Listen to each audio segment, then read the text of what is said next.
Assalamualaikum warahmatullahi wabarakatuh. Perkenalkan, nama saya Tirza Rafala Stefani Kelem dengan NIM 2103055020888. Jadi kali ini saya akan membahas mengenai stunting yang dimana jurnal yang saya ambil yang berjudul Faktor Hubungan dan Kejadian Stunting di Puskesmas Tamalate, Kota Makassar. Baik, informasi sedikit mengenai jurnal yang saya ambil. Jadi, jurnal yang saya ambil yaitu berjudul Faktor Hubungan dan Kejadian Stunting di Puskesmas Tamalate Kota Makassar yang ditulis oleh Dewi Purnama Windasari, Ilham Syam, dan Lilis Sarifa Kamal dan dipublis pada tahun 2020. Nah, jadi stunting ya, adalah gangguan pertumbuhan dan perkembangan anak akibat kekurangan gizi kronis dan infeksi berulang yang ditandai dengan panjang atau tinggi badannya berada di bawah standar. Nah, adapun latar belakang yaitu stunting merupakan kondisi kronis yang menggambarkan terhambatnya pertumbuhan karena malnutrisi jangka panjang. Hasil monitoring dan pemantauan status gizi (PSG) di Indonesia pada tahun 2017 terdapat 29,6% balita yang mengalami stunting di Indonesia dengan presentasi pendek 19,8% dan sangat pendek 9,8%. Hasil riset kesehatan dasar pada tahun 2018 terdapat 30,8% balita yang mengalami stunting. Diketahui dari jumlah presentasi tersebut, 11,5% pendek dan 19,3% sangat pendek. Jadi di Sulawesi Selatan pada tahun 2017 itu terdapat 34,8% balita yang mengalami stunting dan presentasi balita yang mengalami stunting untuk Kota Makassar itu sebanyak 25,2%. Nah, berdasarkan uraian di atas, itu maka dapat dirumuskan masalah penelitian bahwa kemungkinan faktor penyebab stunting pada balita sangatlah kompleks. Adapun tujuan dari jurnal yang saya ambil yaitu penelitian ini bertujuan untuk mengukur faktor-faktor yang berhubungan dengan kejadian stunting pada balita di wilayah kerja Puskesmas Tamalate Kota Makassar. Nah, dengan metode penelitian yang digunakan dalam penelitian ini adalah studi observasional analitik dengan pendekatan cross sectional study berlokasi di wilayah kerja Puskesmas Tamalate Kota Makassar. Populasi sebanyak 620 balita dengan sampel yaitu sebanyak 124 balita. Nah, jadi data dalam penelitian ini terdiri dari data karakteristik responden dan karakteristik sampel. Kemudian variabel independennya terdiri dari IMD atau inisiasi menyusui dini, kemudian pemberian ASI eksklusif, dan BBLR. Sedangkan variabel dependen dalam penelitian ini yaitu stunting. Baik, langsung saja masuk ke hasilnya. Jadi yang pertama itu hasil dari karakteristik responden dan sampel. Nah, pada tabel pertama itu merupakan hasil penelitian terkait karakteristik responden atau ibu balita.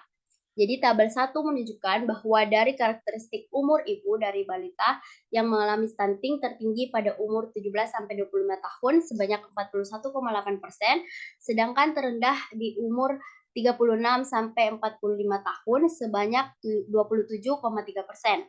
Kemudian pendidikan ibu dari balita stunting tertinggi tidak sekolah sebanyak 71,4% dan terendah dengan pendidikan tingkat sarjana itu sebanyak 25%. Kemudian dari variabel pekerjaan itu pekerjaan ibu dari balita stunting tertinggi adalah ibu rumah tangga sebanyak 36,9%. Kemudian lanjut pada tabel 2. Jadi pada tabel 2 itu merupakan hasil penelitian terkait karakteristik sampel balita usia 24 sampai 25 bulan. Nah, dilihat dari sini karakteristik sampelnya itu terdiri atas umur, jenis kelamin, berat badan, dan tinggi badan. Jadi berdasarkan tabel 2 itu menunjukkan bahwa dari karakteristik umur sampel penderita stunting tertinggi yaitu pada usia 24 sampai 32 bulan sebesar 45,7%. Kemudian dari karakteristik jenis kelamin penderita stunting tertinggi yaitu pada perempuan sebesar 35,7%, sedangkan terendah yaitu pada laki-laki sebesar 38,8%. Dari karakteristik berat badan, penderita stunting tertinggi yaitu di bawah 9 kg sebanyak 62,5%, sedangkan terendah yaitu lebih besar atau sama dengan kilogram sebanyak 32,6%. Kemudian karakteristik tinggi badan penderita stunting tertinggi yaitu di bawah 80 cm sebanyak 100%, sedangkan terendah yaitu lebih besar atau sama dengan 80 cm yaitu mencapai 23,6%. Baik, adapun disajikan gambaran prevalensi stunting, inisiasi menyusui dini, ASI eksklusif, dan berat badan lahir rendah.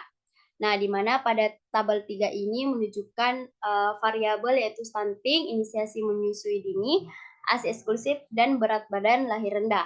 Jadi prevalensi stunting pada balita di wilayah kerja Puskesmas Tamalate cukup tinggi, yaitu mencapai sebesar 34,7%. Bertolak belakang dengan kondisi data dari inisiasi menyusui dini, terlihat inisiasi menyusui dini itu yang tidak berhasil hanya sekitar 28,2% saja. Begitu juga dengan pemberian ASI eksklusif yang tidak eksklusif hanya sebesar 22,6%. Kemudian prevalensi bayi yang pernah mengalami berat badan lahir rendah itu mempunyai prevalensi yang paling sedikit, yaitu hanya sebesar 7,3% saja. Nah, adapun tabel 4 ini menunjukkan faktor yang berhubungan dengan kejadian stunting, di mana variabel independennya itu terdiri dari inisiasi menyusui dini, ASI eksklusif, dan riwayat berat badan lahir rendah. Jadi, 3 faktor ini yang diduga paling memungkinkan berdampak terhadap tingginya prevalensi stunting di wilayah kerja Puskesmas Tamalate, Kota Makassar. Dapat dilihat, yang berhubungan yaitu, inisiasi menyusui dini dan ASI eksklusif. Sedangkan untuk, berat badan lahir rendah, dari hasil penelitian itu tidak mempunyai hubungan dengan kejadian stunting. Baik, masuk dalam pembahasan. Jadi pembahasan pertama yaitu hubungan inisiasi menyusui dini dengan stunting. Jadi secara statistik itu terdapat hubungan signifikan yang dimana nilai p-value-nya itu kurang dari 0,05 antara inisiasi menyusui dini dengan kejadian stunting pada balita di wilayah Puskesmas Tamalate, Kota Makassar. Nah, tingginya prevalensi stunting pada anak yang tidak IMD dibandingkan dengan anak yang memiliki riwayat penyakit infeksi itu karena kan hanya memberikan anak IMD tidak menjamin anak tidak akan terkena stunting. Banyak ibu yang memberikan anak mereka inisiasi menyusui dini, tapi tidak memberikan ASI secara eksklusif dan kurangnya frekuensi ASI yang diberikan pada anak sehingga menyebabkan anak terkena stunting. Nah, kemudian ya pembahasan kedua yaitu hubungan ASI eksklusif dengan stunting. Jadi hasil uji statistik itu diperoleh nilai p-value-nya yaitu 0,001. Nah, hal tersebut bermakna bahwa pemberian ASI eksklusif mempunyai hubungan signifikan itu di bawah 0,05 dengan kejadian stunting pada balita di wilayah kerja Puskesmas Tamalate, Kota Makassar. Jadi bayi yang tidak mendapat ASI yang dengan cukup berarti memiliki asupan gizi yang kurang baik dan dapat menyebabkan kekurangan gizi. Salah satunya dapat menyebabkan stunting.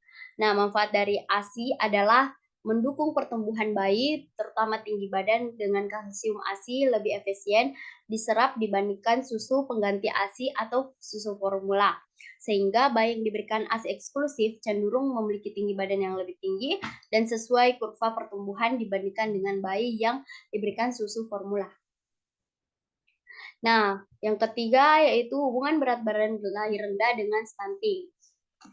Jadi di sini hasil uji yang diperoleh yaitu nilainya adalah 0,172, di mana secara statistik itu tidak terdapat hubungan antara riwayat berat badan lahir rendah dengan kejadian stunting pada balita di wilayah Puskesmas Tamalate, Kota Makassar. Jadi bayi berat badan lahir rendah akan tumbuh dan berkembang lebih lambat karena pada bayi dengan bayi berat lahir rendah itu sejak dalam kandungan telah mengalami retardasi pertumbuhan intrauterin. Nah, sebelumnya apa itu retardasi pertumbuhan intrauterin? Jadi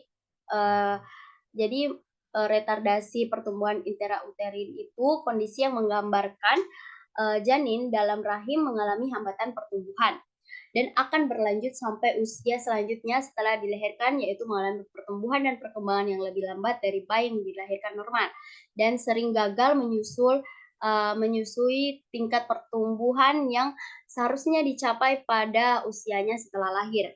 Jadi BBLR juga mengalami gangguan pencernaan karena saluran pencernaan belum berfungsi, mengakibatkan kurangnya cadangan zat gizi yang dalam tubuh akibat pertumbuhan bayi berat badan lahir rendah akan terganggu. Bila keadaan ini berlanjut dengan pemberian makanan yang tidak mencukupi, sering mengalami infeksi dan perawatan kesehatan yang tidak baik akan menyebabkan stunting. Baik, adapun kesimpulan dan saran dari jurnal penelitian saya. Jadi jurnal penelitian yang saya ambil, jadi kesimpulannya yaitu faktor-faktor yang berhubungan dengan kejadian stunting pada balita di wilayah kerja Puskesmas Tamalate, Kota Makassar, yaitu faktor tidak dilakukannya pemberian inisiasi menyusui dini dan balita tidak mendapat ASI secara eksklusif. Sedangkan untuk riwayat BBLR tidak menunjukkan hubungan dengan kejadian stunting pada balita di wilayah kerja Puskesmas Tamalate. Nah, sarannya yaitu diperlukan upaya-upaya yang bersifat promotif dan edukatif dalam meningkatkan cakupan pemberian ASI eksklusif dan pemberian inisiasi menyusui dini. Selain itu, perlu meningkatkan pelayanan kesehatan untuk meningkatkan status kesehatan dan menurunkan risiko terjadinya stunting pada anak. Baik, itu saja hasil review jurnal yang saya paparkan. Kurang dan lebihnya mohon dimaafkan. Assalamualaikum warahmatullahi wabarakatuh.